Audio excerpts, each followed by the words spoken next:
The snow came down sideways that night, thick and relentless, as if the sky itself had decided to erase the world below. Officer Daniel Harper eased his patrol car along the edge of Route 17, windshield wipers working overtime against the white blur. At 62, he no longer rushed through winter storms the way he once had. There was no proving left to do, no promotions to chase, just the quiet responsibility of finishing things the right way.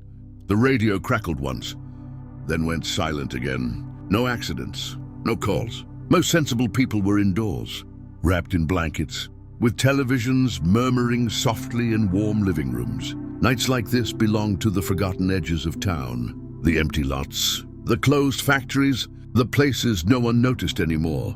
Daniel's headlights swept across a vacant stretch of land. Where a warehouse had burned down years earlier, snow had smoothed everything into a single blinding sheet of white. That was when his foot eased off the gas. Something was there, not moving, not waving or running, just there. Daniel slowed to a stop and leaned forward, squinting through the windshield. At first, he thought it was debris, an old tarp maybe, but then the shape shifted slightly and his stomach tightened. A dog. He parked the cruiser and stepped out into the wind. Cold cut through his coat immediately, sharp as memory. Snow stung his cheeks as he raised a gloved hand and called out, "Hey, you all right, boy?" The dog didn't react. Daniel took a few careful steps closer, boots crunching loudly against the frozen ground. Still nothing. No bark, no startled movement, no tail wag. Something wasn't right. The animal was a German shepherd, large, once powerful, now hunched low against the storm. Snow clung to his fur in clumps, weighing him down. His head was lowered, eyes half open, but lifeless in a way that made Daniel's chest ache. Then Daniel saw the chain. It ran from a thick collar around the dog's neck, down into the snow, disappearing beneath the frozen earth. Daniel followed it with his eyes, heart sinking, until he found the anchor point. An iron stake driven deep into the ground, ice locking it in place like a cruel promise. The dog was chained and left. Daniel knelt, despite the cold seeping instantly into his knees. He waved his hand gently in front of the dog's face. "Hey there, can you see me?" The dog's eyes followed the movement, slowly, deliberately. There was awareness there, but still, no sound, no reaction to Daniel's voice, no response to the wind howling around them, or the engine idling behind. Realization hit him quietly, like a weight settling on his chest. The dog was deaf. Daniel swallowed hard. He reached out, touching the animal's shoulder. The dog flinched at the contact, but did not pull away. Instead, he turned his head and looked directly at Daniel. Eyes dark and tired, holding no fear, only exhaustion. Up close, Daniel could see scars beneath the matted fur. Old ones, purposeful ones. This wasn't a stray born on the streets. Beneath the snow-crusted hair was something else. A harness, faded black, cracked with age. Straps stiff from neglect. Daniel brushed snow away gently, until he could see faint lettering pressed into the material. "Candy." His breath caught. This can't be," he murmured, though the dog could not hear him. A working dog, a partner, trained, trusted, then discarded. Daniel stood, anger rising slowly, steadily, the way it did now, not hot and reckless like in his younger years, but deep and aching. Someone had brought this dog out here during a blizzard, driven a stake into frozen ground, and walked away because he couldn't hear, because he was no longer useful. Daniel went back to his cruiser and popped the trunk. He grabbed a flashlight, bolt cutters, and a heavy blanket. His hands shook slightly, not from the cold, though he told himself that was all it was. Back beside the dog, he shone the light along the chain. Ice had sealed the links together, binding them as solidly as cement. Daniel worked at it anyway, chipping and cutting, breath fogging the air, fingers burning with cold and effort. The dog watched him the entire time, not moving, not whining, as if he had learned long ago that struggle didn't change outcomes. When the chain finally snapped free, the sound rang sharply in Daniel's ears. The dog, startled, body tensing, eyes wide. Daniel immediately dropped the tools and raised both hands, palms open. "It's okay," he said softly, though the words were meant more for himself. He placed the blanket around the dog's shoulders, wrapping him carefully. For a long moment, nothing happened. Then the dog leaned forward, just slightly, and pressed his head against Daniel's chest. Daniel closed his eyes. He had seen many things in his career: accidents, loss, human cruelty. But this quiet trust, offered without hesitation, broke something inside him that had been holding together for years. He lifted the dog gently, surprised by how light he felt, and carried him to the cruiser. The heater blasted warm air as Daniel settled the dog onto the back seat, keeping one hand resting against his side. "You're not alone anymore," Daniel said, voice thick. The dog exhaled slowly, eyes closing for the first time. The veterinary clinic lights cut through the darkness. Like a harbor in a storm, Daniel parked as close to the entrance as he could and hurried inside, snow trailing behind him. The receptionist looked up in surprise as he carried the German Shepherd through the door, blanket wrapped tight around the still body. "Blizzard rescue?" she asked. "Already moving." "Abandoned," Daniel replied. The word tasted bitter. "Chained." That was all she needed to hear. Within minutes, the dog was whisked away, warmth and gentle hands replacing the cold and iron that had held him for who knew how long. Daniel remained standing in the lobby long after, his coat still on, snow melting at his feet. He felt oddly hollow now that the urgency had passed, as if adrenaline had been holding him upright. A young technician returned and offered him coffee. Daniel declined, then accepted it anyway. Anne's grateful for the warmth. "He's stable," she said kindly. "Hypothermia, dehydration, old injuries?" "He's deaf, you said?" Daniel nodded. "Looks like blast trauma, not recent. Months, maybe years. Months, years." Daniel sat heavily in a plastic chair, elbows on his knees, staring at the floor.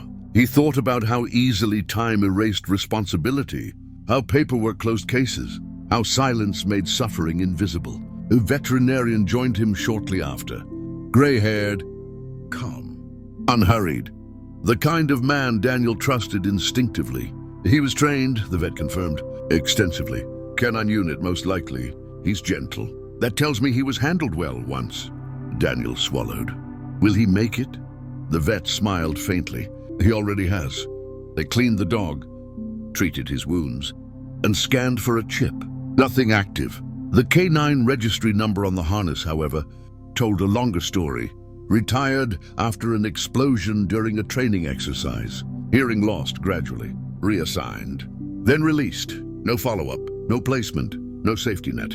Daniel felt anger rise again, but beneath it was something heavier: recognition. He had seen this before. Men retired quietly, promises fading, good service ending in silence. When they finally brought the dog out, his coat clean, eyes brighter, Daniel felt his breath catch. The German Shepherd looked at him and immediately rose unsteadily, tail moving just once. The vet chuckled softly. "Looks like you made an impression." Daniel knelt. The dog approached, slow but sure, and rested his head on Daniel's knee, as if this had always been where he belonged. "What's his name?" the vet asked. Daniel hesitated, then shook his head. "I don't know." "Well," the vet said gently, "until someone claims him, he needs one." Daniel looked down at the dog, at the way he watched faces instead of listening, at the way his body stilled when hands moved too fast. "Echo," Daniel said quietly, "because he hears the world differently." The vet nodded. "Echo it is."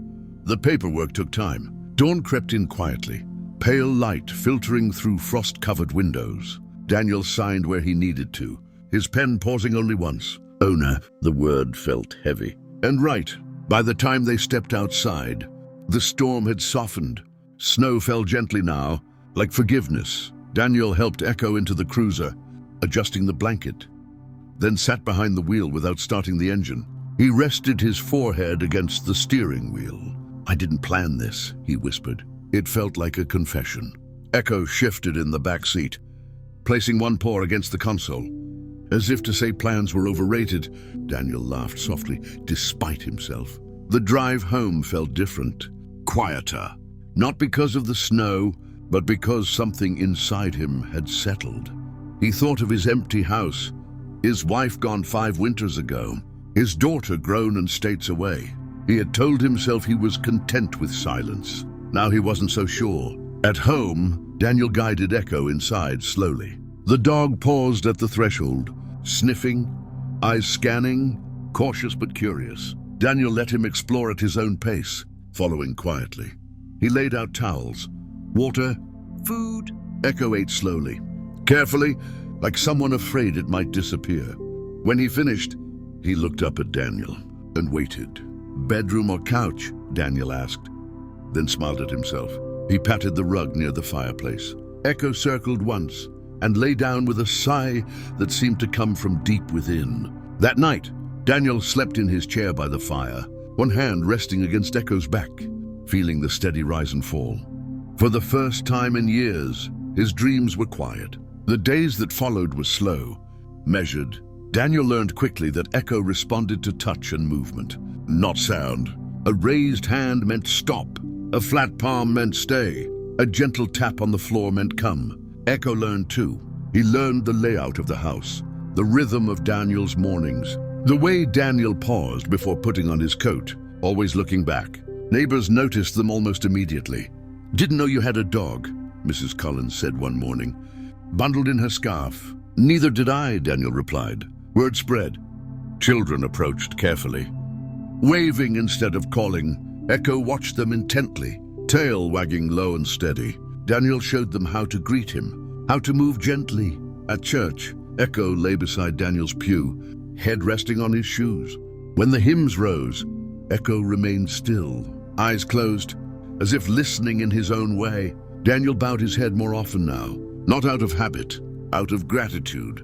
He thought about the night he almost drove past that empty lot, about how easy it would have been to miss a life quietly fading into snow. Sometimes, late at night, he'd rest his hand on Echo's collar, feeling the scar beneath the fur, and whisper a prayer, not asking for anything, just saying thank you.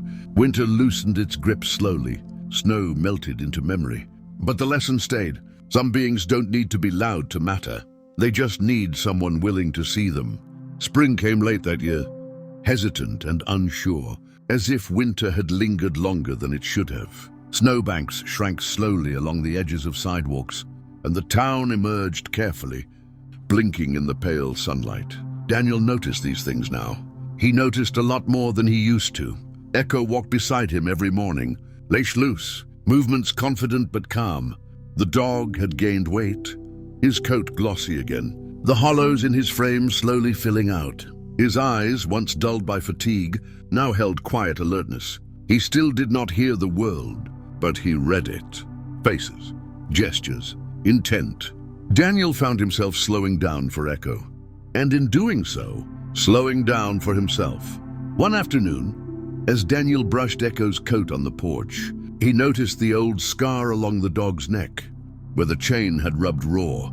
He paused, fingers resting there, and felt a wave of anger rise again, not sharp this time, but sorrowful. "You didn't deserve that," he murmured. Echo turned his head slightly, watching Daniel's face, sensing the shift. He leaned in, pressing his weight against Daniel's leg. Daniel smiled faintly. "I suppose neither of us did." Retirement paperwork arrived in the mail a week later. Final notices. Dates circled in red ink. Daniel set the envelope aside and stared out the window at the last patches of snow melting into the earth. He had been afraid of this moment once, afraid of the quiet, the emptiness. Now, when he imagined the future, he saw morning walks, shared silences, and a presence that did not demand words. One evening, a knock came at the door. Daniel opened it to find a man in a heavy coat, snowmelt dripping from his boots, expression uncertain. "I'm looking for a dog," the man said. "German Shepherd. Deaf." Daniel's heart tightened. The man explained awkwardly. "A former handler, a delayed realization, regret that it had taken too long to find its way back." He'd heard through a clinic that the dog had been rescued. Daniel listened quietly, Echo sitting at his side, watching both men closely. "Does he want to see him?" Daniel finally asked. The man hesitated. "I thought I did."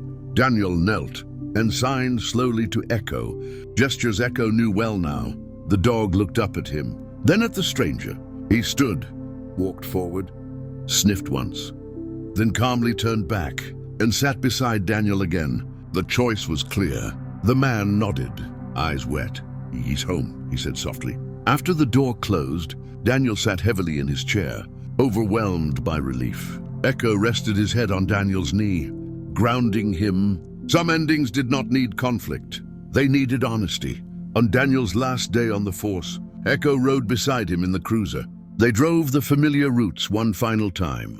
Snow long gone, but memories still thick. Daniel parked at the edge of the same empty lot, where everything had begun. Grass had started to grow there now. Daniel stepped out, breathing deeply, then knelt beside Echo and placed a hand over his chest. "You saved me too," he said. Voice steady, Echo leaned in, warm and solid. That night, Daniel hung up his badge. He placed it carefully in a drawer, then turned off the light. The house did not feel empty. It felt full. Outside, a late snow flurry drifted down briefly, quietly, as if to remind the world of what had almost been lost. And somewhere in the stillness, a silent prayer was answered, not with thunder or sound, but with a hand resting on fur, and a life finally seen.